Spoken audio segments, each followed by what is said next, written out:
اور وہ ویریس وارداتوں میں انوالو تھے.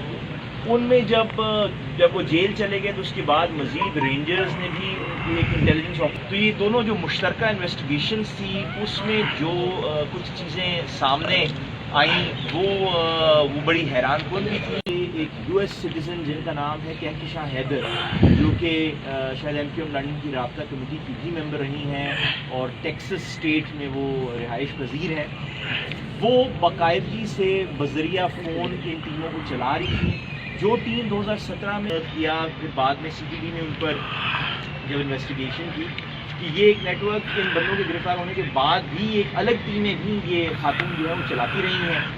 اور میں سمجھتا ہوں کہ پہلے اگر ہم اس کا یہ کلپ آپ کو پلے کر دیں آپ کے, پھر تاکہ اس کے بعد پھر جو بھی مزید سوالات ہوں گے کرنل صاحب کی طرف سے بھی اگر کوئی اسٹیٹمنٹ ہوں گی تو وہ پھر آپ سے ہم شیئر کریں گے. یار یہ اسٹارٹ کر دو پلیز. مینشن کیا ہوا ہے, کہنے کا مقصد یہ ہے کہ ان کے اوپر آلریڈی ہی ایک جو ایف آئی آر ہے وہ اس کا انچارج ہوا ہوا ہے, اور سبسیکوینٹلی جو ان چیزوں میں وہ ملوث رہی ہیں, جن چیزوں کے بارے میں ہم نے دیکھا ہے آن گراؤنڈ اپنی جو ہے نا ٹیکنیکل اسسٹنس کے تھرو دیکھ لیں, یا پھر جو ہماری آن گراؤنڈ جو انکوائری ہے اس کے حساب سے دیکھ لیں, تو جو کراچی کے اندر ٹارگٹ کلنگ ٹیمز کام کر رہی ہیں وہ ان کو انڈائریکٹلی ادھر سے ہیڈ کر رہی ہیں. اور جو ٹارگٹس انہوں نے آئیڈینٹیفائی کیے تھے ان میں سے کچھ ٹارگٹس ایسے بھی تھے جس کی وجہ سے ایک سیکٹیرین رفٹ بھی ہو سکتی تھی, لیکن الحمدللہ کافی حد تک چیزیں جو ہے نا ابھی کنٹرول میں ہیں. لیکن آپ کو ایک بتانا اور آپ کے نالج میں لانے ایک چیز مقصود تھا کہ کس طریقے سے یہ باہر بیٹھ کے بھی یہ لوگ اس ملک میں افراتفری اور انارکی پھیلانا چاہ رہے ہیں, لیکن الحمدللہ تمام لا انفورسمنٹ ایجنسیز اکٹھی ہیں اور پاکستان کی طرف جو بھی جدھر سے بیٹھ کے بھی بری آنکھ سے دیکھے گا انشاءاللہ اس کا اس طریقے سے علاج کیا جائے. تھینک یو سو مچ. اگر آپ کا کوئی کوشچن ہے تو پوچھ لیجیے. یہ جو بھی واردات ہیلو السلام علیکم. جو کچھ اس وقت آکوپائڈ پاکستان میں چل رہا ہے اس پہ مجھے لگتا ہے کہ مجھے اپنے لب کھولنے چاہیے اور اس کے بارے میں بولنا چاہیے. جہاں بہت سارے مختلف ایشوز چل رہے ہیں پاکستان میں, جس طرح سے جمہوریت کا قتل عام کیا گیا یا ووٹ چرائے گئے, آنیسٹلی میں آپ کو بتاؤں کہ مجھے لگتا ہے کہ یہ سب سے آخری چیز ہے جس کے بارے میں کسی کو اس وقت سوچنے, فکر کرنے یا بات کرنے کی ضرورت ہے, کیونکہ انسانی جان سے زیادہ اہم کوئی چیز نہیں ہے.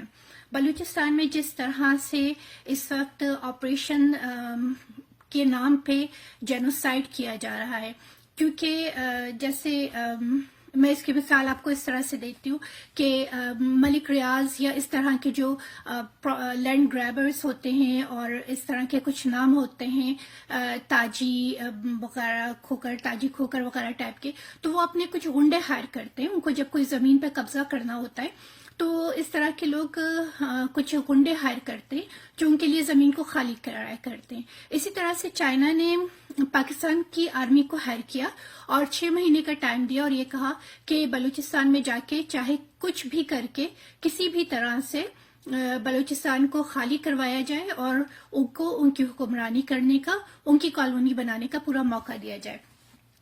اور یہ چیز یہاں پہ نہیں رکے گی. آج بلوچوں کی باری ہے, سندھ میں بھی اسی طرح سے ہو رہا ہے.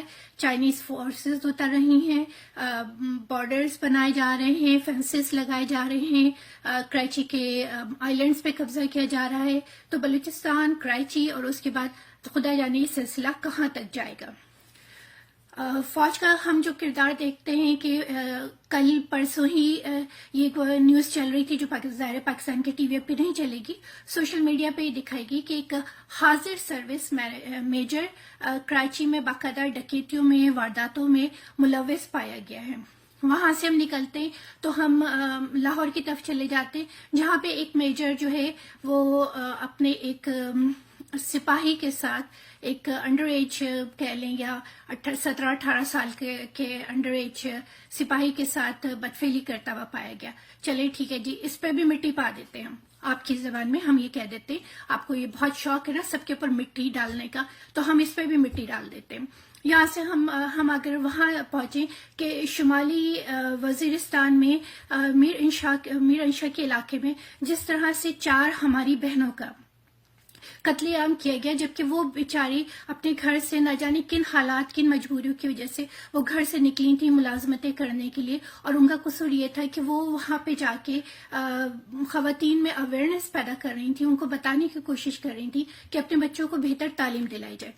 ان کو مار دیا گیا، اور اس کے بعد پھر یہ سو کالڈ طالبان یا وہاں کا جو ونگ کمانڈر تھا حسن نامی ایک شخص، اس کے بارے میں کلیم کیا گیا کہ ان 4 خواتین کے قتل میں ملوث اس شخص کو مار دیا گیا ہے، اور فوج نے بڑی ایک کامیابی حاصل کر لی ہے. یہ سارے تانے بانے ایکچولی جہاں جا کے مل رہے ہیں وہ آج، کیونکہ یہاں امریکہ میں اس وقت رات ہے لیکن یورپ میں صبح ہونے والی ہوگی، اور FATF کا ایک اجلاس ہونے والا ہے.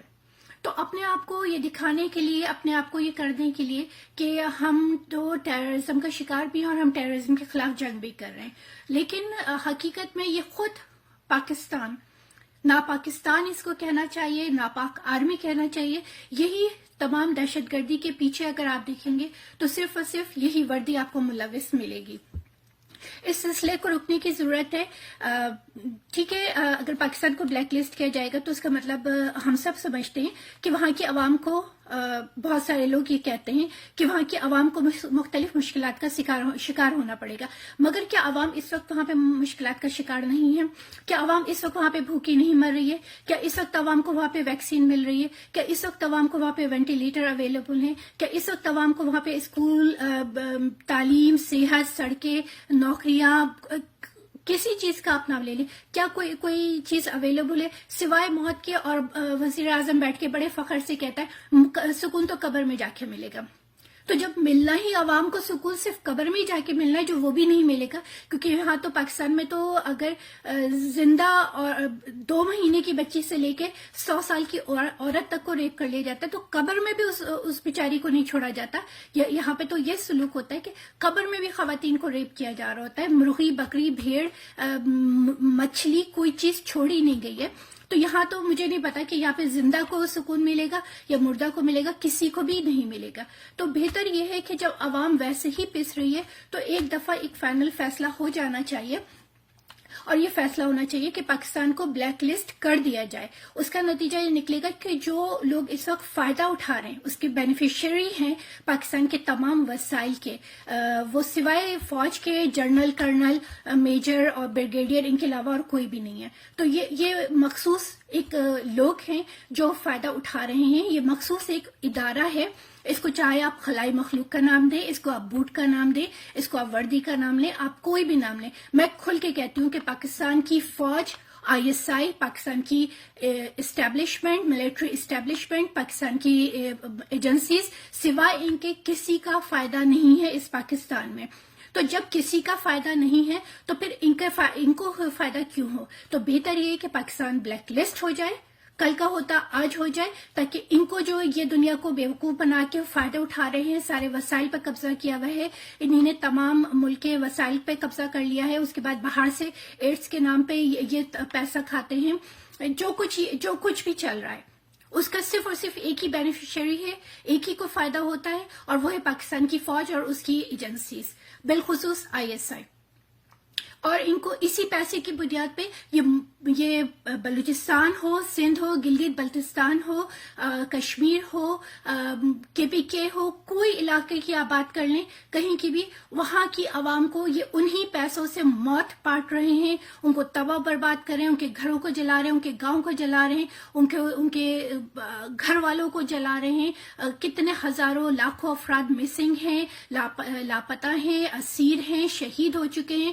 آپ کراچی کی بات کریں، آپ KPK کی بات کریں، آپ وزیرستان کی بات کریں، آپ گلگت بلتستان، کشمیر یا آپ بلوچستان کے کسی علاقے کی بات کر لیں، کوئی کہیں پہ سیف نہیں ہے. چاہے آپ شیعہ ہوں، ہندو ہوں، آپ احمدی ہوں، کرسچن ہوں، آپ کچھ بھی ہوں، آپ کے لیے صرف اور صرف موت ہے. ٹھیک ہے، پنجاب میں بھی کچھ لوگ ہیں جو آواز اٹھا رہے ہیں، مگر آپ کو پنجاب میں آواز اٹھانے والوں کو وہ ان کے لیے مشکلات نہیں ہیں جو ہمارے لیے تو سوائے موت کے اور کچھ بھی نہیں ہے. تو بہتر یہی ہے کہ پاکستان کو بلیک لسٹ کیا جائے، تاکہ اس بے غیرت، قاتل، دہشت گرد ISI اور آرمی کا کو جو بینیفٹ مل رہا ہے اس کی یہ پائپ لائن کٹ ہو سکے، اور پھر عوام بھی اٹھ کے کھڑی ہو اور عوام بھی اپنے حقوق کے لیے اپنے گھروں سے نکلے اور ان کے ساتھ وہی کرے جو ان کے ساتھ کرنا بنتا ہے۔ بہت شکریہ، آداب۔